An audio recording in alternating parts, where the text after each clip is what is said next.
But perhaps the most insidious aspect of H.R. 1 is the targeting of our kids. The bill forces states to accept voter registrations from 16-year-olds, even though they can't legally vote. The bill also turns colleges and universities into government-funded voter mills.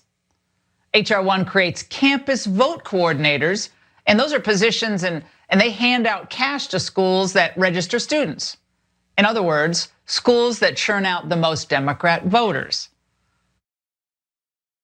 Bridget, your thoughts? I don't even know what she's talking about. It's first of all, her talking about registering 16-year-olds.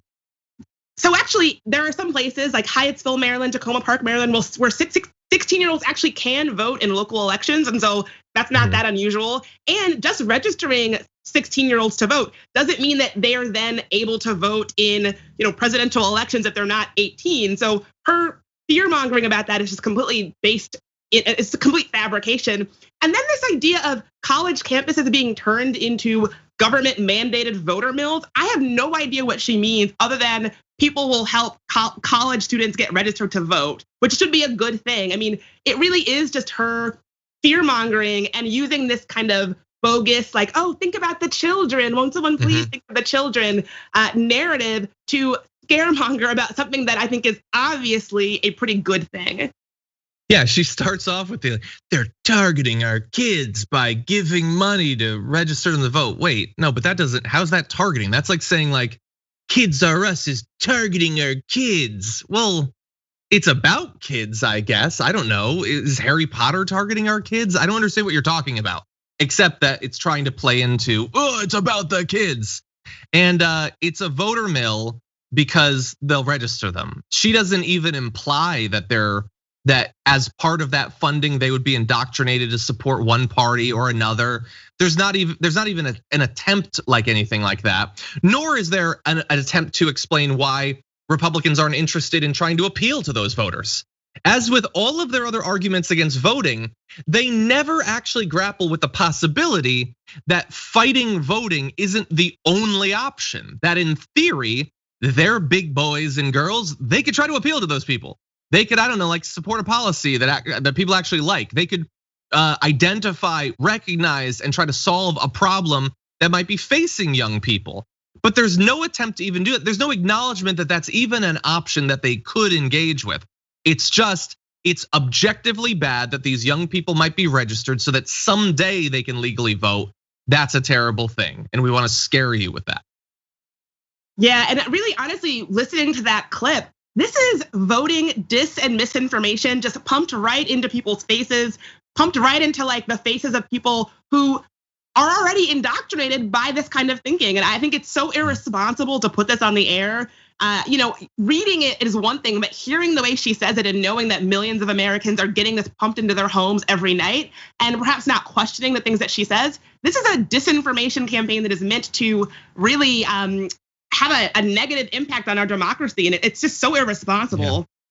And you know what? Yeah, it is. And so let's acknowledge one of those negative impacts. And this is just one, by the way, one thing that HR 1 is trying to fight against, that all of these state level laws to fight against voting, like the ones we talked about recently in Iowa and Georgia, which have already been signed, let alone the more than 200 plus other ones that haven't yet been signed, but could do a lot of damage to voting rights. Let's talk about one area of it, and that is racist gerrymandering. So the redistricting that followed the 2010 census, the last time we had this, resulted in, quote, some of the most gerrymandered and racially discriminatory maps in history.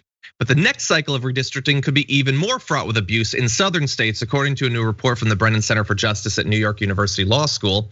Florida, Texas, and North Carolina, all of which are expected to gain House seats following the 2020 census, as well as Georgia, pose the highest risk of producing maps that are racially discriminatory and favor Republicans. One of those states has already had a bill in this area passed. Now, what does this have to do with HR 1?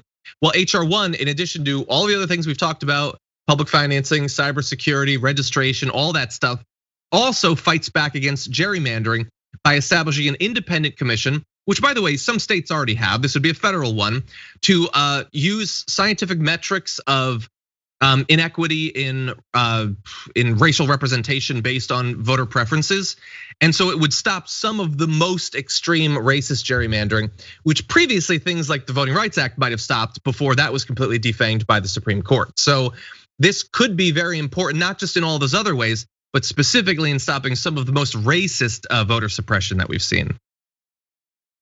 Yeah, I'm happy to see that. I think that it's so necessary, and it's not surprising to me that people like Laura Ingraham think it's so terrible. I think we have a long way to go in terms of restoring everyone's access to voting in this country, and it's so clear to me that the people who are most harmed are Black and brown communities who have not really always had an easy go of it, making our voices heard with our vote. And so I am all for looking into gerrymandering and the way that it is really harmed our community's ability to just express our democracy via voting.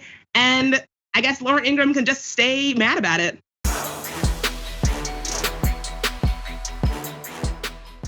Check out the Damage Report podcast each day, wherever you get your podcasts, whether Pocket Casts or Stitcher or iTunes. You can join me as I give you the news and stories you want, with a range of co-hosts and interview guests jumping in on the fun each day. Again, that's the Damage Report, wherever you get your podcasts. And if you get them at iTunes, don't forget to rate and review. Sometimes I'll read them live on the show.